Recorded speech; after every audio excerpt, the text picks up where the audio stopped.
सभी को नमस्कार। आज हम स्माइल 3.0 कार्यक्रम के तहत कक्षा 10 संस्कृत की जो 25 अगस्त की वर्कशीट आई है उसको हल करेंगे। पहला क्वेश्चन देखिए, राजसिंह नाम राजपुत्र है, कुत्र वसति स्म। राजसिंह नामक राजा का पुत्र कहाँ रहता था? तो राजसिंह नाम राजपुत्र है, देवलाख्यो ग्राम में, देवलाख्यो नामक ग्राम में निवसति स्म, रहता था। तो इस क्वेश्चन में कुत्र प्रश्नवाचक शब्द है, इसको तो हटा दो और उसकी जगह लिख दो देवलाख्यो ग्राम में, देवलाख्य नामक ग्राम में। तो आपका ये उत्तर हो जाएगा। एक पद में उत्तर यदि पूछा जाता है तो आप देवलाख्यो ग्राम में लिख दें, और पूर्ण वाक्य में पूछा जाता है तो कुत्र प्रश्नवाचक को तो हटा दो, उसकी जगह उत्तर लिख दो, बाकी वैसा का वैसा, पूरा याद करने की आवश्यकता नहीं है। दूसरा देखो, बुद्धिमती कुत्र व्याघ्रम ददर्श। बुद्धिमती ने शेर को या बाघ को कहाँ देखा? कुत्र, कहाँ, कुत्र प्रश्नवाचक शब्द है, कहाँ देखा? तो गहन कानने, घने जंगल में, घने वन में बाघ को देखा। तो गहन कानने उत्तर हो जाएगा। और पूर्ण वाक्य में देना हो तो कुत्र की जगह गहन कानने कर दो। बुद्धिमती गहन कानने व्याघ्रम ददर्श। तीसरा देखो, व्याघ्र है कति आसीत, बाघ कितने थे, शेर कितने थे? तो व्याघ्र है एक है आसीत, व्याघ एक था, तो कति की जगह एक है। चौथा देखो, व्याघ्रम आगच्छन्तम दृष्ट्वा बुद्धिमती किम कृतवती। व्याघ को आता हुआ देखकर, बाघ को आता हुआ देखकर बुद्धिमती ने क्या किया? तो व्याघ्रम आगच्छन्तम दृष्ट्वा बुद्धिमती, है ना, ये इतना यहाँ से शुरू कर देना। व्याघ्रम आगच्छन्तम दृष्ट्वा बुद्धिमती, है ना, किम प्रश्नवाचक है ना, इसको हटा दो, अब लिखो किम की जगह। बुद्धिमती धाष्ट्रियाथ पुत्रौ चपेटया प्रहृते जगाद कथमेक्षो व्याघ्रम भक्षणाय कलहम कुरुथ। अयम एकः तावद्विज्ये भुज्यताम पश्चात अन्योदित्य कस्य लक्ष्यते।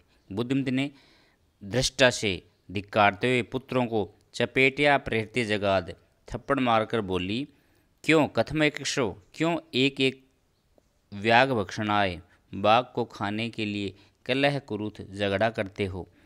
अयम एक है तावद्विज्य, ये एक है तब तक बांटकर, भुज्यताम खा लो, पश्चात अन्योदित्य कस्य लक्ष्यते, उसके बाद दूसरा कोई आएगा उसको देखेंगे। अर्थात लड़ाई मत करो, थप्पड़ मारते हुए बोली ये एक है, इसको बांटकर खा लो, बाद में कोई दूसरा देख लेंगे।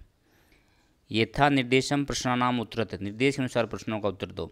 वनम इति पद से समानार्थक पद लिखो। वन का समानार्थक लिखना है तो समानार्थक मन से नहीं लिखना, जो पाठ में आया वही लिखना है। तो वन इस शब्द में पाठ में आया है कानन, काननम, तो कानन हो गया। खादितुम पद का समानार्थक लिखो, तो खादितुम का अर्थ है खाने के लिए, और इसके अर्थ में पाठ में शब्द आया है भक्षणाय, खाने के लिए। प्रोक्षम, इस पद का विपरीतार्थ पद लिखो, विपरीत पद लिखो या विलोम पद लिखो, तो प्रत्यक्षम। महतो भयात इत्यनयो पदयो किम विशेषण पदम महान भय। महतो महान, भयात भय, महान भय, इन दो पदों में विशेषण पद कौन सा है? तो महतो, महान है। विशेषण कौन सा पद होता है? विशेषण ऐसा पद होता है जो किसी शब्द की विशेषता बताता है, किसी शब्द को अन्यों से अलग करता है, अन्यों से विशिष्ट बनाता है, वह विशेषण होता है। तो भय को अन्यों से अलग कौन कर रहा है? महतो शब्द, महान शब्द, तो महतो क्या हो गया? विशेषण हो गया। और जिसको अलग किया जाता है, जिसको विशिष्ट रूप से दिखाया जाता है, वह होता है विशेष्य। तो भयात क्या है? विशेष्य। और विशेषण विशेष्य जानने का सबसे सरल तरीका है कि शब्द से क्वेश्चन कर लो, भयात है, विशेष्य से क्वेश्चन कर लो कि भयात कैसा है, भय, भय कैसा है, भय किसके समान है, भय कितने हैं। यह उत्तर जिस शब्द से आता है वह क्या होता है? विशेषण। तो भय कैसा, महत्व, महान, तो किस शब्द से उत्तर आ रहा है? महत्व से, तो महत्व क्या हो गया? विशेषण हो गया। और किसके विषय में आ रहा है? भयात के संबंध में, तो यह है विशेष्य हो गया। आपके समझ में आया है तो मेरे वीडियो को लाइक करें, मित्रों के साथ शेयर करें, मेरे चैनल को सब्सक्राइब अवश्य करें। एक नई वर्कशीट के साथ पुनः मिलते हैं। धन्यवाद।